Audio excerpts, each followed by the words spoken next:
ಸಂಜೆ tea coffee ಜೊತೆ ಒಂದ್ಸಲ ನೀವು ಈ ರೆಸಿಪಿನ ಟ್ರೈ ಮಾಡಲೇಬೇಕು. ತುಂಬಾ ಟೇಸ್ಟಿಯಾಗಿರುತ್ತೆ. ನಾನಿವತ್ತು ಮಿನಿ ಸೋಯಾ ಚಂಕ್ಸ್ನ ಉಪಯೋಗಿಸ್ಕೊಂಡು ತುಂಬಾ ಟೇಸ್ಟಿಯಾಗಿ ಸೋಯಾ ಚಂಕ್ಸ್ 65ನ ಯಾವ ರೀತಿ ಮಾಡೋದು ಅಂತ ತೋರಿಸ್ತಾ ಇದ್ದೀನಿ. ಇಲ್ಲಿ ನಾನು ಒಂದು ಪಾತ್ರೆ ಇಟ್ಕೊಂಡು ನೀರನ್ನ ಹಾಕಿ ಚೆನ್ನಾಗಿ ಅದನ್ನು ಕುದಿಲಿಕ್ಕೆ ಬಿಟ್ಟಿದ್ದೆ. ನೀರು ಚೆನ್ನಾಗಿ ಕುದೀತಾ ಇದೆ ಅನ್ನೋವಾಗ ಅದಕ್ಕೆ 1 ಕಪ್ಪಿನಷ್ಟು ಮಿನಿ ಸೋಯಾ ಚಂಕ್ಸ್ನ ಹಾಕ್ಕೊಂಡು ಚೆನ್ನಾಗಿ ಈ ರೀತಿ ಮಿಕ್ಸ್ ಮಾಡಿಕೊಂಡು ಗ್ಯಾಸ್ನ ಆಫ್ ಮಾಡಿ ಮುಚ್ಚಳ ಮುಚ್ಚಿ ಒಂದು 5 ನಿಮಿಷ ಅದನ್ನು ನೆನೆಲಿಕ್ಕೆ ಬಿಡ್ತಾ ಇದ್ದೀನಿ. ತಣ್ಣಗಾದ ನಂತರ ನೀರನ್ನೆಲ್ಲ ಹಿಂಡಿ ಸೈಡಿಗೆ ಎತ್ತಿಟ್ಕೊಂಡು ಇಲ್ಲಿ ಒಂದು ಮಿಕ್ಸಿಂಗ್ ಬೌಲ್ಗೆ 1 ಸ್ಪೂನು ಅಕ್ಕಿ ಹಿಟ್ಟು, 1 ಸ್ಪೂನು ಕಾರ್ನ್ಫ್ಲೋರು, 4 ಸ್ಪೂನಿನಷ್ಟು ಕಡಲೆ ಹಿಟ್ಟನ್ನು ಹಾಕ್ಕೊಳ್ತಾ ಇದ್ದೀನಿ.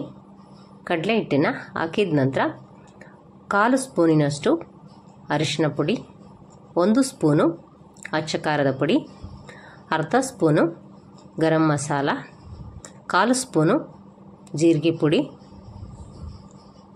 ರುಚಿಗೆ ತಕ್ಕಷ್ಟು ಉಪ್ಪು, ಅರ್ಧ ಸ್ಪೂನು ಶುಂಠಿ ಬೆಳ್ಳುಳ್ಳಿ ಪೇಸ್ಟು, 1 ಸ್ಪೂನು ನಿಂಬೆಹಣ್ಣಿನ ರಸನ ಹಾಕ್ಕೊಂಡು ಚೆನ್ನಾಗಿ ನಾನು ಇದನ್ನು ಡ್ರೈ ಆಗಿಯೇ ಈ ರೀತಿ ಮಿಕ್ಸ್ ಮಾಡ್ಕೊಳ್ತಾ ಇದ್ದೀನಿ. ಈ ರೀತಿ ಡ್ರೈ ಆಗಿ ಮಿಕ್ಸ್ ಮಾಡಿದ ನಂತರ ನಾವು ಮೊದಲೇ ಕುದಿಸಿ ಆರಿಸಿ ನೀರನ್ನ ಹಿಂಡಿ ಇಟ್ಕೊಂಡಿರ್ತಕ್ಕಂತಹ ಸೋಯಾ ಚಂಕ್ಸ್ನ ಹಾಕ್ಕೊಳ್ತಾ ಇದ್ದೀನಿ. ಈಗ ನಾವು ಇದನ್ನು ನೀರು ಹಾಕದೇ ಡ್ರೈ ಆಗಿಯೇ ಮಿಕ್ಸ್ ಮಾಡ್ಕೊಳ್ಬೇಕು ಈ ಹಿಟ್ಟಿನ ಜೊತೆ. ನಾವು ಸೋಯಾ ಚಂಕ್ಸ್ನ ಹಿಂಡಿದ್ರೂ ಕೂಡ ಅದರಲ್ಲಿ ನೀರಂಶ ಸ್ವಲ್ಪ ಉಳ್ಕೊಂಡಿರುತ್ತೆ. ಹಾಗಾಗಿ ಅದು ಹಿಟ್ಟನ್ನೆಲ್ಲ ಚೆನ್ನಾಗಿ ಅಬ್ಸರ್ವ್ ಮಾಡ್ಕೊಳ್ಳುತ್ತೆ. ಹಾಗಾಗಿ ನಾನು ನೀರು ಹಾಕದೇ ಈ ರೀತಿ ಡ್ರೈ ಆಗಿ ಒಂದು ಸತಿ ಮಿಕ್ಸ್ ಮಾಡ್ಕೊಂಡಿದ್ದೀನಿ. ಏನಾದರೂ ಸ್ವಲ್ಪ ಗಟ್ಟಿ ಅನಿಸಿದ್ರೆ ನಾವು ಈ ರೀತಿ ಒಂದು 2 ಸ್ಪೂನಷ್ಟು ನೀರನ್ನ ಹಾಕ್ಕೊಂಡು ಮಿಕ್ಸ್ ಮಾಡ್ಕೊಳ್ಬೇಕು. ಈಗ ನಾನು ಸ್ವಲ್ಪ ಗಟ್ಟಿ ಅನ್ನಿಸ್ತಲ್ವ, ಹಾಗಾಗಿ ನಾನು 2 ಸ್ಪೂನಷ್ಟು ನೀರನ್ನ ಹಾಕ್ಕೊಂಡು ಚೆನ್ನಾಗಿ ಈ ರೀತಿ ಮಿಕ್ಸ್ ಮಾಡ್ಕೊಳ್ತಿದ್ದೀನಿ. ನೀವು ತೆಳುವಾಗಿದೆ ಅನಿಸಿದ್ರೆ ಒಂದು 2 ಸ್ಪೂನು ಕಡಲೆ ಹಿಟ್ಟನ್ನು ಹಾಕ್ಕೊಂಡು ಮಿಕ್ಸ್ ಮಾಡಿಕೊಂಡು ನಾವು ಎಣ್ಣೆಗೆ ಹಾಕ್ಕೊಳ್ಬೋದು.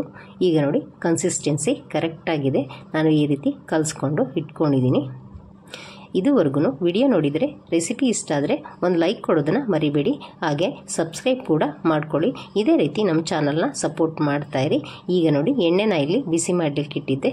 ಎಣ್ಣೆ ಕೂಡ ಚೆನ್ನಾಗಿ ಬಿಸಿಯಾಗಿದೆ. ಬಿಸಿಯಾಗಿರೋ ಎಣ್ಣೆಗೆ ನಾವು ಉರಿನ ಮೀಡಿಯಮ್ ಫ್ಲೇಮ್ ಇಟ್ಕೊಂಡು ಈ ಸೋಯಾ ಚಂಕ್ಸ್ನ ಹಾಕ್ಕೊಳ್ತಾ ಇದ್ದೀನಿ. ನಾವು ನಿಧಾನವಾಗಿ ಈ ರೀತಿ ಒಂದೊಂದಾಗಿಯೇ ಬಿಡಬೇಕಾಗತ್ತೆ.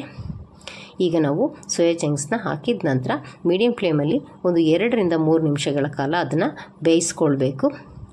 2 ರಿಂದ 3 ನಿಮಿಷಗಳಾದ ನಂತರ ನಾನಿಲ್ಲಿ ಅದನ್ನು ತಿರುಗಿಸಿ ಹಾಕ್ಕೊಳ್ತಾ ಇದ್ದೀನಿ.